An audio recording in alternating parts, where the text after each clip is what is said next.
Slivnoy boru nə deməkdir? Gəlin bu barədə sizə bu gün maraqlı bir çəkiş edək.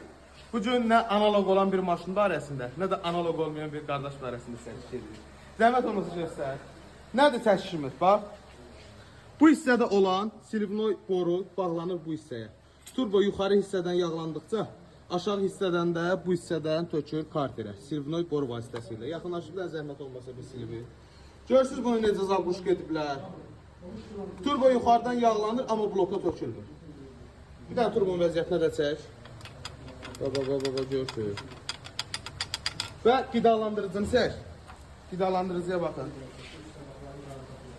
Görürsünüz, havalanma qətiyyən yoxdur. Yəni turboda yağlanma getmir, turboda qətiyyən açmır. Nəyə görə bu çəkişi edirəm? Nə qədər müddət düşürsə? Bir də qardaş götürür zəhmət olmasa. Qardaş qalsı. 2 ildir bu vəziyyətdə sürürsə, qardaş turbonun açıb-açmamaq barəsində qətiyyən xəbəri yoxdur. Deyir, mənim maşınımda çəkib normal vəziyyətdə idi. Özüm ölüm, maşınlar əgər ki, Chevrolet modeli ki, pisləyirsiniz ki, Chevrolet modeli bu cür problemdir, o cür problemdir. Bu vəziyyətdə işləyən Chevrolet varsa, bir dənə göstər, zəhmət olmasa. Bunu etmək mənə ləzzət edir.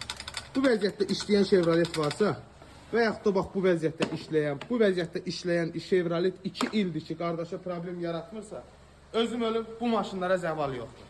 Gedirsiniz, bax bu cür iş gördürən ustalarla iş gördürürsünüz, sonra da düşürsünüz ki, Chevrolet problemli maşın. Öpürəm, özünüzdən müğayət olun. Maşın nömrəsini də çək, qardaş düşmədi, maşın nömrəsini isə tanısındır.